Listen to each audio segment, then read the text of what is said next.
Hello, hello, hello. Assalamu alaikum. Ji ayanu. Pakhair agale. Ni hao. Shune shumme. Washmale. Ohaya Gonzaimas. Guten Morgen. Hi, hugs and hellos and a very amazing Khush Ahmadi to everybody who's tuned into BT1 and watching well this morning alongside Maha Makhdoom and Shazad Khan. Hello, Maha. Assalamu alaikum. How are you? Hello Shazad, walaikum assalam. Hello everyone. I'm very good today, and it's beautiful weather. It is. Last night I could hear the storm like brewing, and today the weather was very nice. But I know that every time, by the time we leave this office, it's going to be hot.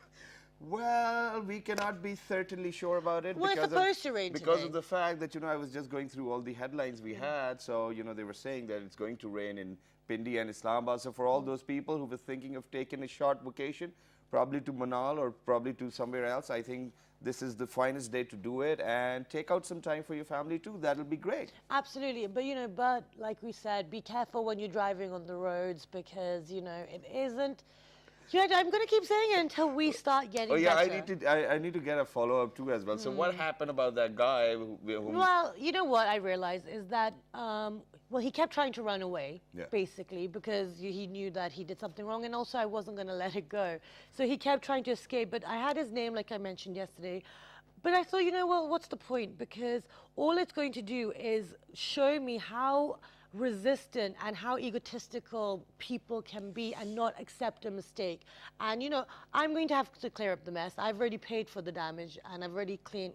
I'm independent. I don't need anyone else to fix it. But it was about accountability and it was about the principle. Now, if he doesn't have any integrity as a human being, that's not my problem. Thank you for using the word independent, and I think this is what we are going to talk about today. So as a woman, as a lady over here in Pakistan, do you think that you're empowered? Do you think that there's a difference in empowerment and independence?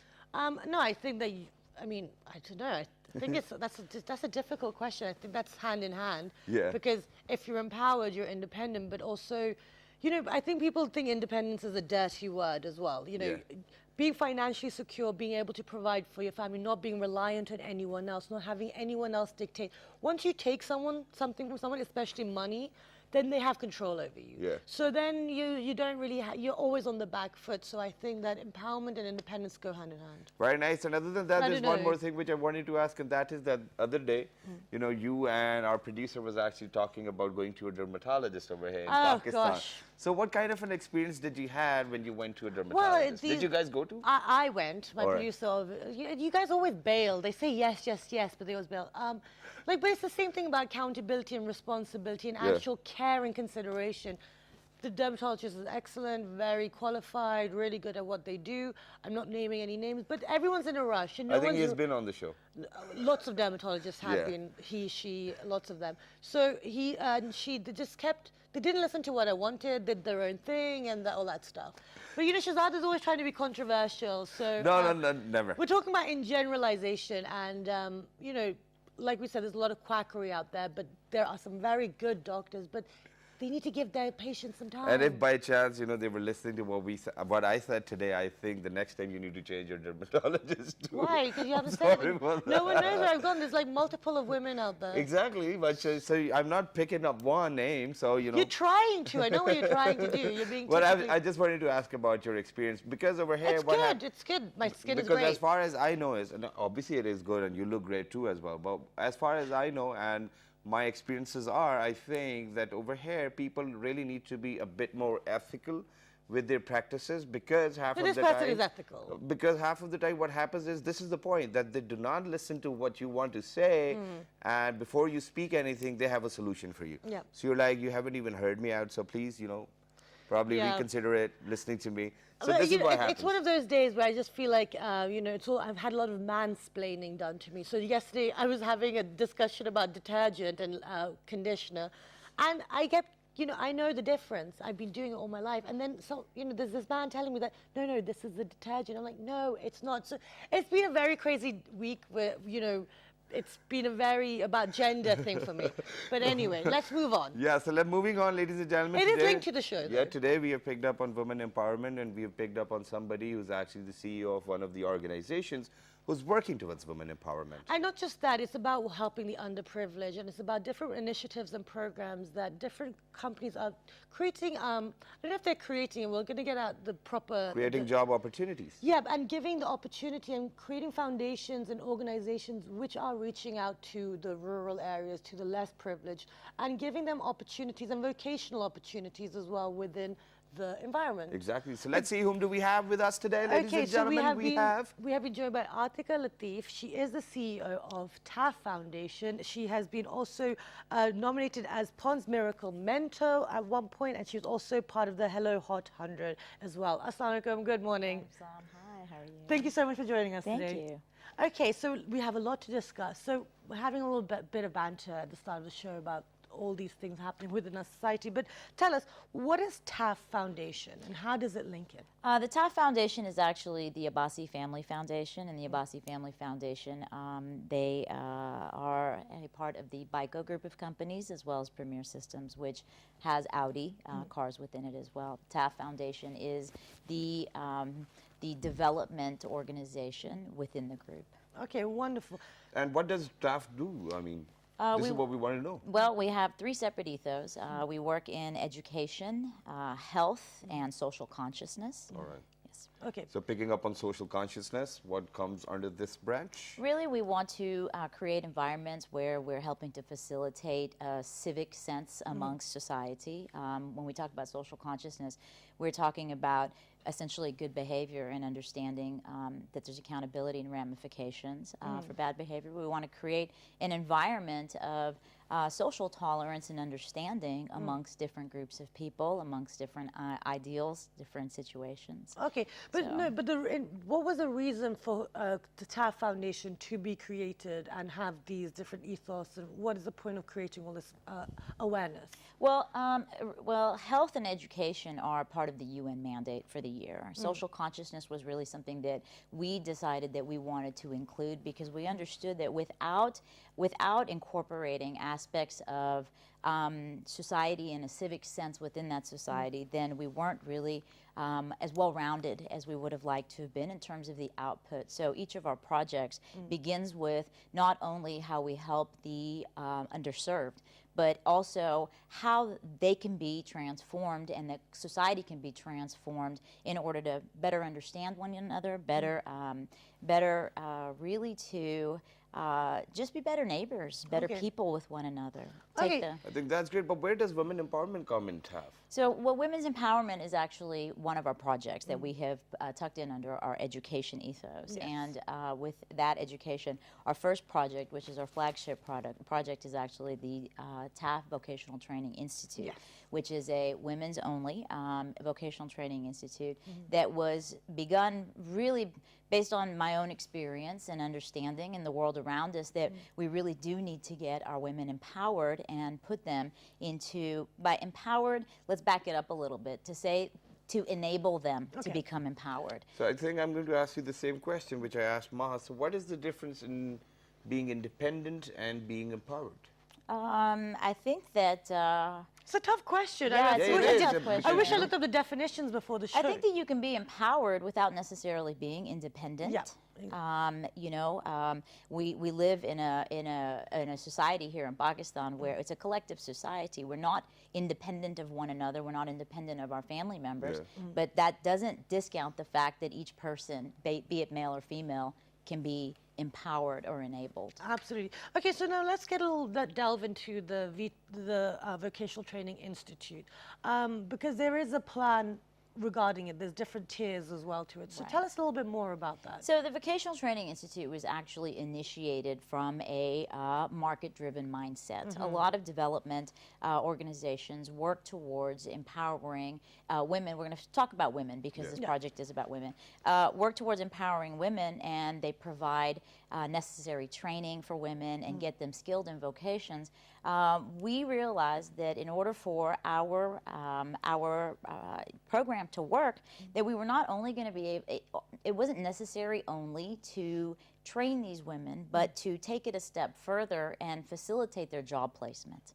So we did market-based research, and we said, where is the need in our society, and what should we train these women in to help fill that need? So it was really a supply-demand equation. Okay. And so we did a lot of research. We had a lot of research done, and we uncovered 4 vocations that Pakistani society was essentially in need of. And Or so will be helpful for women. would also be helpful for women. So housekeeping, cooking, elderly care, and child care. Okay. Those were 4 trades that we just did not have. We don't have skilled women or men, for that matter, in that space. And as a result, for the people who can afford it, they are importing help from, say, Bangladesh, Sri Lanka, the Exactly. Philippines. I've seen a few. And so from our perspective, we felt like, why are we importing these women to do the same thing that our own people could do if we were just to be able to build out a training system and get these women trained to an international standard? Okay. And so what separates us from the other work that's happening around the country, again, is that we not only recruit these women out of the different neighborhoods and train them for about 4 months in cooking or housekeeping and upcoming elderly care, but we have an entire placement team which goes out and does business development and looks out into the market for places where these women can actually be put into an employment. And, Okay, and then wonderful. how do you do your research that which areas to probably target? We actually hired a market research company Okay. to do a survey and determine what the market required with Okay. respect to the individuals that we wanted to put into place. Okay, wonderful. Okay, so now in the beginning, when you were explaining about what TAF Foundation is, you said it's about the socio-economic development, and it's about investing in health, education, and social consciousness. So part of your education project is the Vocational Training Institute, but now that's one area, and that's to empower. Within that is the women empowerment, but you're also working on the health and the social consciousness. Social consciousness actually comes into all of our projects. Exactly, that's what I was going to say. Kind Okay. of. So, So- what about for health? So, what are you guys doing in that respect? So we've got something on the books that Okay. I really am not at liberty Okay. to share right now. The Okay. VTI itself was our flagship project. Okay. And so with respect to health, we'll be launching a very interesting project in the next year. Okay, so now in Well, regards, when somebody says very interesting, you obviously feel like listening to that interesting thing. but this I'll is tell not you limited this. to say. Yeah. I'll tell you this. As an organization, as a development organization, one of the key parts of our strategy is to ensure that there is a need for what we're doing. Okay, wonderful. Okay, now, so because of the VTI, Yes. Yeah. Vocational Training Institute, let's focus on that then. So now you guys have done your market research. You're trying to provide vocational training Right. for these women. So elderly care was first in demand. Yeah. Elderly care being our aging parents. How do we care for our aging parents when we're really in a I thought society? the children looked after them. Well, and so These days, usually. That's what I maids hear are from coming in everyone. from Philippines too as well. You know what's happened is that we have sort of a shift towards a dual income household, and so you have the mother, the wife, the daughter-in-law also out in a professional space, and not only that, it's not to care for our elderly parents. We may not necessarily have the skill set required to do that, and so elderly care was number one. Market research uncovered that. After that was childcare, and then after that was cooking and housekeeping. We decided to launch with cooking and housekeeping so that we could create the systems and bring in elderly care and child care.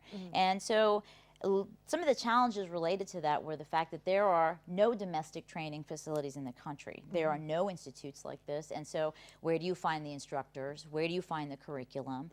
And so we had to really sit down and start from just nothing. And we began with seeking out partners. As an institution, as a foundation ourselves, we were not the experts in cooking and housekeeping, but we are experts in execution. And so we sought out partners that would help to create the curriculum first and find the instructors for us. And for housekeeping and cooking, we partnered with Yawal Huck and Sons. They are the largest industrial caterers in the country. They serve about 5,000 people a day, as well as Kushali Bank. I want to take this back. it's not just cooking and housekeeping. The key part of this, those are vocations. Okay. The key part of the training that we do in empowering these women is to teach them legal and financial empowerment. Okay, those are two very important classes. So each student that comes through goes through one vocation, either that's cooking and housekeeping, which is one vocation, and then alongside legal and financial empowerment, and then ethics and professionalism. So there's a huge emphasis on those three. Okay, so this is a very practical life skill. It's a research-based project, I think. Yes, practical in the sense that we want our students to understand, and this was where the social consciousness aspect comes in. We want our students to understand, first we teach them what the Constitution is, then we teach them their rights under the Constitution as citizens. Okay, once they realize that they have rights under the Constitution, there are protectionary measures for them, then we teach them about their responsibilities under the Constitution, and that is where the social consciousness aspect comes in. So there are two things which I want to ask her, and that is You can ask one, and then I'll ask one. Yeah, and then you okay, can ask so the I'll second. ask one first of all, and that is that, talking about these vocation training institutes, so are they open for anyone? Anybody can come and join in, and then what happens the recruitment? once you get done with your training? So they're open for individuals that fit our particular criteria. And that because, is? well, we've committed to placing them into jobs, and so we have to make sure that they'll actually be able to work. So our first requirement is the ability to read and write, because there is a curriculum. So we have a minimum 5th grade, but we do deviate from that based on an individual's ability to show us they can read and write, okay? And because we understand that this sector of women simply doesn't have opportunity to utilize that or higher education. So that's our first requirement. Our second requirement is between the ages of 18 to 45, 18 being the age of majority and the legal age to work in our country. NIC is required, okay?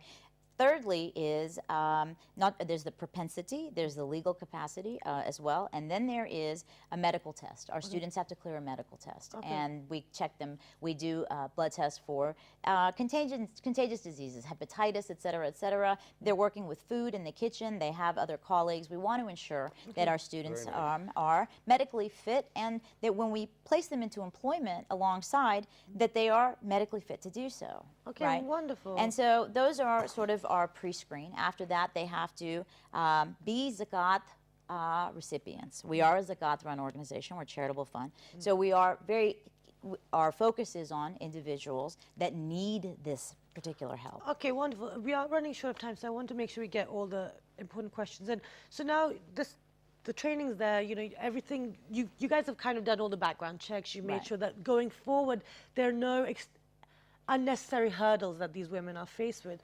But once they are out in the world, what is the long-term goal for TAF? So we function as an educational institute and an alumni association. It's very important that these women stay connected to the TAF VTI, same as you and I might with our universities. Yeah, okay? And so we stay connected to them. We have them come in for continuous upskilling.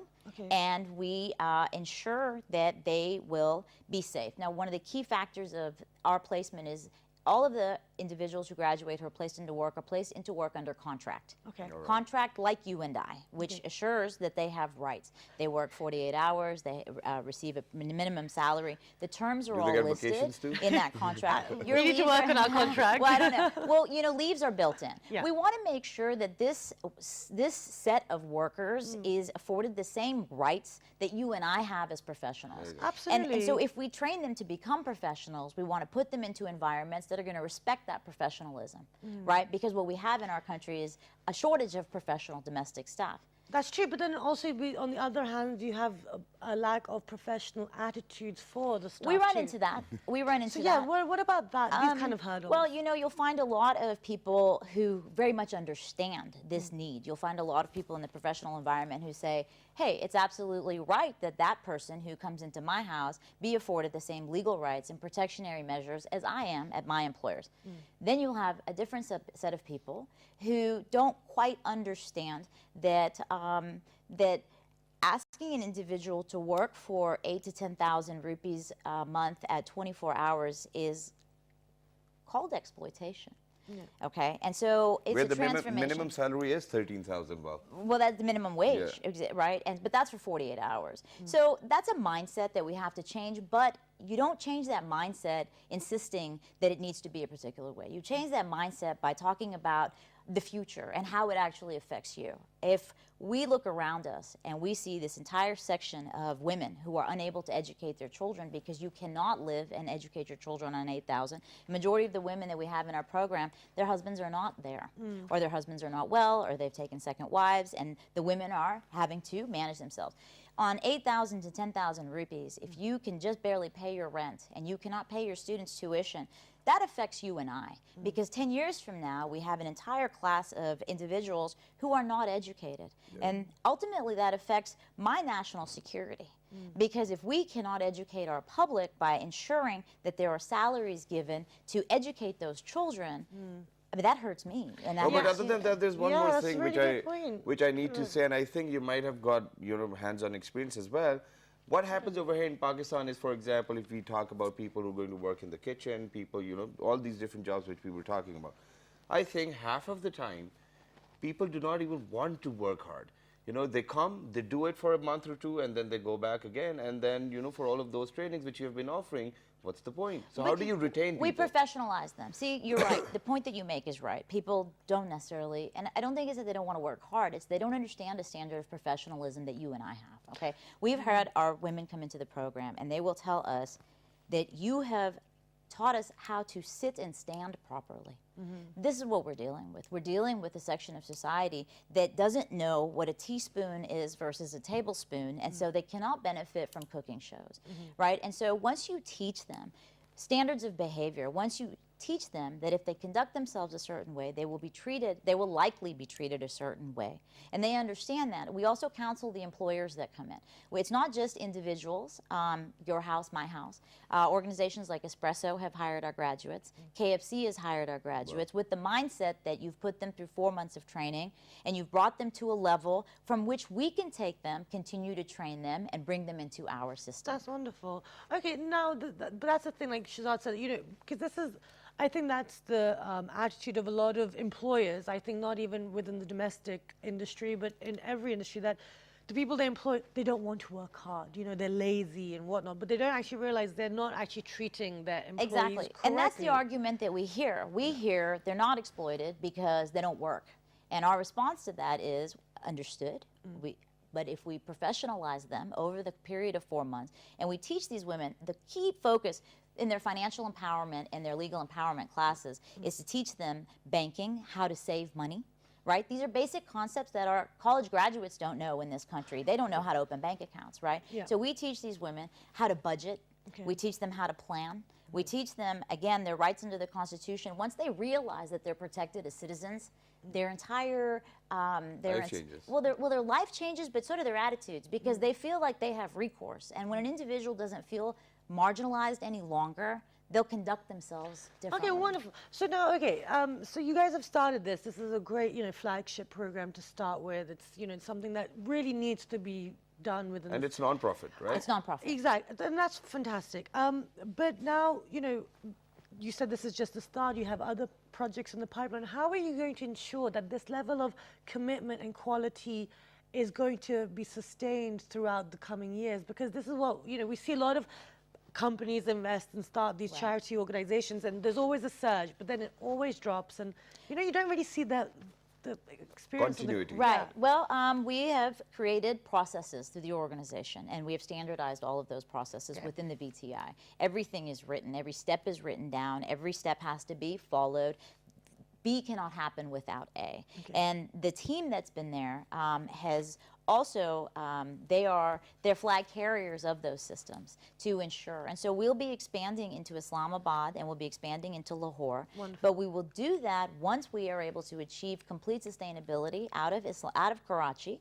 And we are sure that over the cycle from recruiting to training to placement, and then the 90-day probation that each employee then has, once the employers give us feedback that this is a professional person who we are very happy with, that cycle is when we know that we have completed what we had set out to do. Okay. So we've actually completed that cycle twice now. Wonderful. Yes, and so we'll be incorporating a new vocation, elderly care. Okay. Yes. And sorry, I just forgot. We meant to. I was mentioning. So it's over 50 people, professional people you've placed. Or more. Yes, we have a pilot batch that we ran. Yeah. We have run then our first term, Yeah. and we're now in our second term. Okay. And we started small for a reason, Yeah. because we need to make sure that what we market as a product to the market itself is something that you want to buy. Yeah. Right? And so, like I said, it's a very market-driven approach. Yes, our objective is to train marginalized women, but the bigger objective is to create a win-win for everybody, right? Okay. So we train women who need to go into households that need trained women. Okay. Thank And you. so we did have. Sorry. And there's one.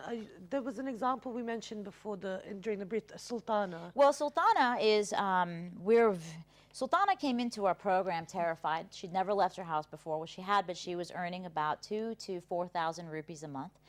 She has a special child, and her husband is not in the picture.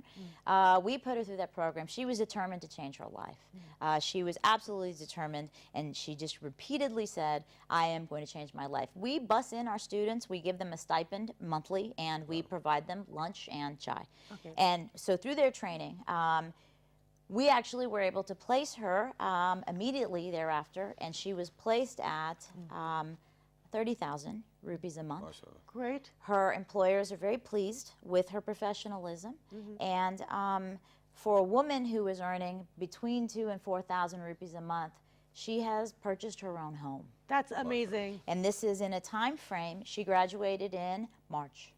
Very nice. Excellent. And please continue to give us such success stories too Yeah. as well. It was great to have you on Thank the you show. so Thank much you for so being on the show much. today. It's been Thank a you very pleasure. much for sharing all of these experiences, VTI and whatever's going on with TAF. Thank you very much once again. Yes. But with that, ladies and gentlemen, I think we'll have to go hit the bottom because we're going to go for a short break. We'll have a glass of water in between. And when you guys are going to come back, I think it's all going to be about cues and balls. Snooker. Good morning.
Welcome back, everyone. And before the break, we were in discussion with people who are working on social responsibility, creating social awareness, and empowering people who are less privileged and giving them an opportunity at a better future for themselves and for their families. But Exactly. And now I think what we're going to talk about is something to do with sports, because over here in Pakistan, ladies and gentlemen, we have been calling over, you know, people who are football coaches, people who train people for tennis, people who train people for cricket and whatnot. But I think snooker is one of those games where I never heard that we do have coaches around in Pakistan. So we have been joined by somebody who's very superb and amazing. I have been following the sports, and you know, I have been reading there have been Pakistani snooker players who have been making waves even across the Mohammad board as Yusuf, well.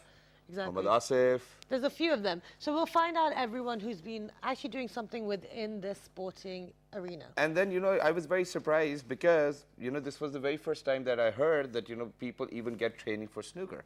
So, you know, we have got a coach over here in the studios with us, ladies and gentlemen. He's none other than Mr. Arshad Ali Qureshi.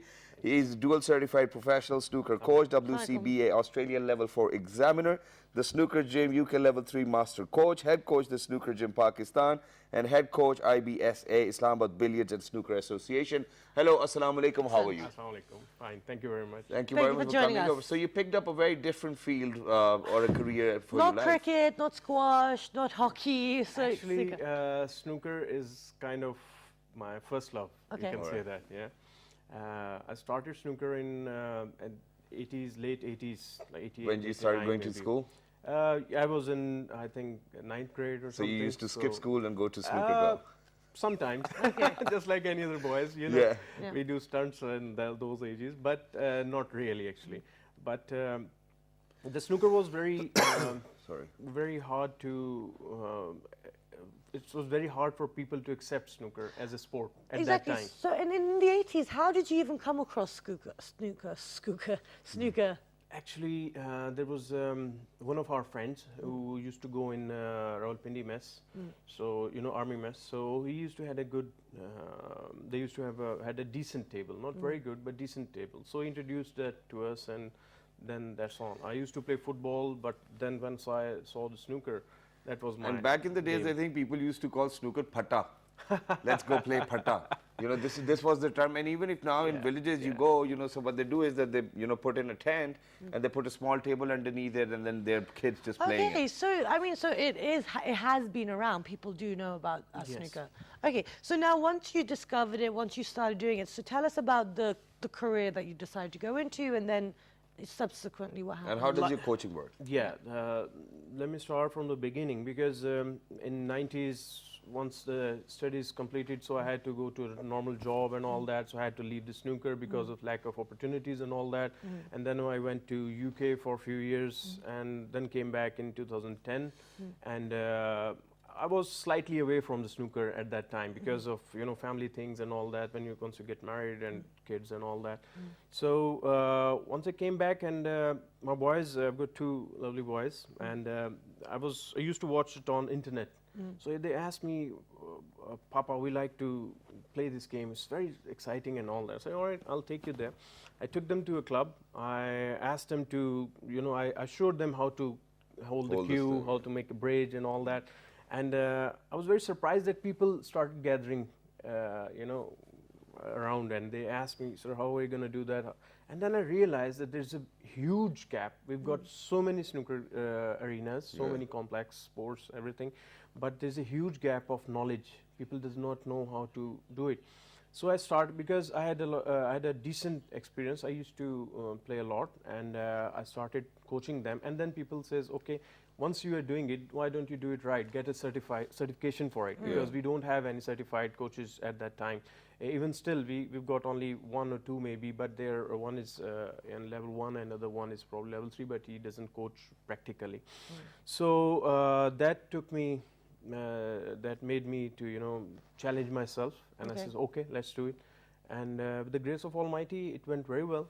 Okay. And now you're running a YouTube channel too as well, where you Yes. put on videos and people can learn for free, and they're That's in fun. Urdu too, right? it is Urdu, because I used to, when That's I good. It should be in Urdu. Yeah. It is actually. I used to see a lot of English videos which people can't understand the terminology. Exactly. Exactly. So that was a big challenge for me. Actually, when I did my level 3 certification with Nick Barrow in UK, he came to Pakistan in December, last December. Excellent. We invited him, first professional visiting Yeah. our country. So he used to run his YouTube channel, but it's all in English and people can't understand, the literacy So you don't level and all want to that. call Ronnie O'Sullivan to Oh, he's Pakistan? very expensive. But he's so good. But right now, So good. First Yeah, yeah, left yeah, hand, yeah, right yeah. But right now, what we're going to do is that we have got a small video from his YouTube channel. The quality is not very good, but we're going to share it with you guys. Go ahead, take a look, and then when you guys are going to come back, we're going to ask him how to literally make a bridge, though. Oh, really? That's good. Snooker is a game of right technique that includes many shots. Follow through. Screw shot. Spring queuing. Stun shot. Side spin.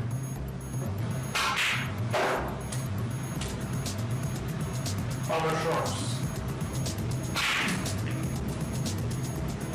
Acquired shots.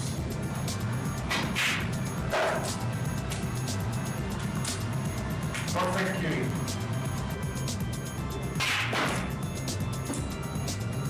And pressure shots. To improve your game, subscribe our Pakistan's. Okay, welcome back. And that was a little clip from your YouTube video. And there was nothing in Urdu in the video. No, there's one in Urdu version, one in English Yeah, version. but the thing Because is, I used to get so many, because this is an English Channel, review, of so I course. gave you It's this. just It's all right, relax. Listen, he's in that. No, he's in that mood today where he's just trying to like. Come on, don't do that. Cheeky. No, you've been doing Okay, it. so what are the most common mistakes people make when they play snooker? Most common mistakes. Most common mistake is probably the bridge hand. Okay, The so how do grip. we make a bridge? First? Like this? I have. Yeah. Okay. Like this, so right? You can, well, you can different me try ways, it on the right? table, though. Because you could do it with your finger. Like or this? you Yeah, could do it you've with got a thumb. good bridge. I think Is you it a used good to bridge? play with. Yeah, that's Yeah, it decent. works. Actually, there are 4 anchor points. 1, 2, 3, 4. So these supposed to be on the bed of the table. Yeah. Yeah. And then how you make it a bridge. It can't be a loose bridge. Yeah. It has to be rock solid. Just like if you've been that to a doesn't snooker move. club, it should not. It Yeah. should not, because if you are aiming on the cue is on here, Yeah. and if you slips it, so your shot will go Yeah, off. yeah. well, That's one of the the things. last, oh God, last I can my give you technical- 5 hours lecture. And then what happens Don't is have that when enough you time. make a bridge, people say, very sorry, people say that you have to keep this leg straight. Stance, And yeah. then you hold the stick not from the very end, but Thoda sa aage? Nah, that depends on the distance of the And shot everyone and the has their power own of the technique, shot which right? you're going to use. You have your own style and own technique, which works for you. Every person has a different body structure, Exactly. yeah? So it has to be accordingly. His It is Since a can't I'm huge be- so structure. it tall, so can't you be- know, at times I get a backache too as well. Yeah, then, Oh my then God. what we Because need to you- do is to probably we need you to bend both of your legs for a shot. So you can Just the approach your squats. table flatly. So otherwise it'd be very difficult and you'll be keep getting the pain. Okay, so now so that's a little bit of technical advice there. But now actually looking at the actual, looking at Scenario. snooker within Pakistan, and right now currently we have some players within Pakistan. We have. Would you like to name them? First of all, our legend is Muhammad Yusuf. He is my hero and everybody's hero. He's the Yes. one why we are still playing snooker in Pakistan. Otherwise, Excellent. we would have lost it. So, secondly was Muhammad Asif. He became world champion, I think, in 2012. I suppose if I'm not wrong. And then now currently we've got under 18 world champion. That is Naseem Akhtar, and He was recently in the newspapers, right? Yes, he was. definitely And this reading- yeah. because our association has recently started sending juniors to the world championships. Excellent. And it's been, I think, only 2 or probably 3 years. So how that many they've of been these people participating. have you trained or coached?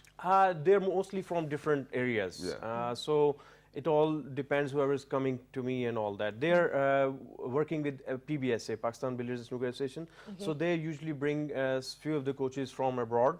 Okay. And they are before my time and all that. Okay, So, so now that's wonderful that we have fresh young talent and fresh young blood within this arena at the moment.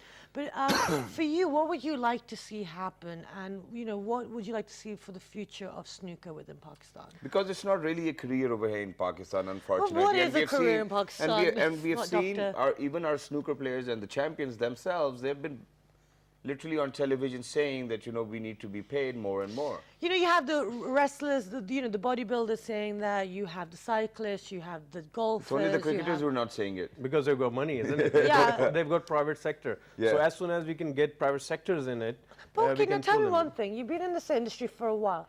Why is the private sector within Pakistan so reluctant to invest in these sports when the ability is there? That's a very harsh question, but I have to say it because we are not presenting it right to the sellers. We are not marketeers, actually. Okay. We need a proper face for this sport. We need a proper marketing strategy, and then we need to present our achievements and our current Well, I think scenarios. it's not like that. Wait. Before, Some- but before that, like with the marketing strategy, where are all the snooker people at with that? Is there a strategy? Are you making one? Are you trying to spruce it Why up? can't we hire a marketeer? Yes, it's the question that we should ask PBSA, that is Pakistan Billiards and Snooker Federation. They are trying to do whatever they can, and what's Are they their helpful? Sorry. Are they helpful? Do they help you? Are you associated with them? Actually, they've got local bodies in every region, like Punjab governing body, and then KPK and all that. But as usual, they are very busy in their own task and Okay. achievements and all that. So they are supporting us whenever it's required, but not as they're supposed to be. Actually. Okay. They No, I need, think they I'm need to going put to- more That- efforts Yeah. in it. That's a They complaint need that to a put- lot of Yeah. sport And I'm people going to have. reiterate one more thing. I've said it before too. And as a matter of fact, for all of these different TV shows which we watch where they're giving away Land Cruisers and Yeah. motorbikes and televisions and At this least they're much giving amount of something gold away. and whatnot. And all you have to do is probably beg the host for just a minute or probably 30 seconds. And motorcycle up. Okay. So why can't all of those people sponsor our, Brilliant. players, our artists, and probably send them somewhere where they're going to bring back some pride, some honor. I These hope your companies- message these And a great transfers image to of those Pakistan. guys. Sorry? I hope his message goes to those No, but the guys, thing is- and they should look into this as well. Because, sorry, no, I'm cutting you're you the off. guest. Because the snooker is a game which is a very hard sport. It's the world's second most difficult game in the world. First is golf, and second is snooker. Because it's a round ball, hitting with the round ball, hitting with the small tip, putting in the round pocket. So it's a bit Yeah, it's technical, isn't great. it? It can't just be happening. Yeah. So people are spending like 5 to 10 years of their life to get into the position to get a title. It's not a sport that you can make a stamina in 1 year and get ready for the Olympics. It's not. It's an investment. It's an investment of your time and energy. Okay, and So, yeah. sorry, No, please. continue. No. So they need financial support, and that financial support, they can't spend much of a time on studies, which I discourage. They should get studies as well. But because of our family structure, they leave so many things and they go into the snooker on. Okay, no, but see, the thing is, like, give away gifts, make these game shows, do whatever you like, but kind of balance it out, gifts, be productive in that. And also, these people who are doing this, they probably can't afford these things. So, I think they can, because they're no, people bringing who in. are the targeting. Yeah, exactly. I think you're right over here. But thank you very much, sir, for coming over. It was You're lovely welcome. to have a beautiful conversation Same with you. here. Thank you Same very here. much for It's telling me pleasure- that my bridge is pleasure was mine. perfect Yeah. and it's rock solid too. But now, what would be one message to all those youngsters out there who may be interested in getting into snooker? Get disciplined, and you need to work hard on your personality as well. It's not just a sport. It's not just how how many balls you can pot, but how can you present yourself? How can you present Pakistan to the world? That's Because only the day thing you can do. whenever it's a championship match, all you have to do is that you have to really be suited and booted. So you have to wear that waistcoat and a bow, so you might feel a bit uncomfortable. So please make sure that you're habitual of that, because over here, people, whenever you go to the club, somebody's wearing a kameez, somebody's wearing a shalwar, somebody's wearing something else, so they're comfortable. But the day when it is a championship match, that's how you have to play. And I'm sure they'll be prepared for that, hopefully. But Do you tell them that, okay, you have to wear this dress and then come to me for training? I do. Actually, I do live sessions on Facebook as well. All right. So that's my main thing, to guide them mentally. All right, excellent. Thank Amazing. you so much for your time. It's been an Same absolute here. pleasure Thanks for talking the to you. time. And best of luck So nice with the of you. future. So nice. Okay, guys, so that was us discussing snooker. And actually, there is a huge interest, there's a huge following, and a lot of people are playing it. And we've been doing it for decades. I did not know that. And this is the beauty of these shows, that we learn something every day. Exactly. I think that's how it is, ladies and gentlemen. Do not forget to write to us on our Facebook fan page, which is with the name of, Well, this morning. on Twitter and Well, this morning with Daily Energy. Motion and YouTube. Well, this morning. The fabulous repeat's going to be at 5:11 p.m. I'm trying different ways because Tonight. people don't realize. 11:05. past. Yeah, 11:05, 5:11 p.m. in the evening tonight. So look after yourselves. 1, 2, 3. Good morning. Thank you very much.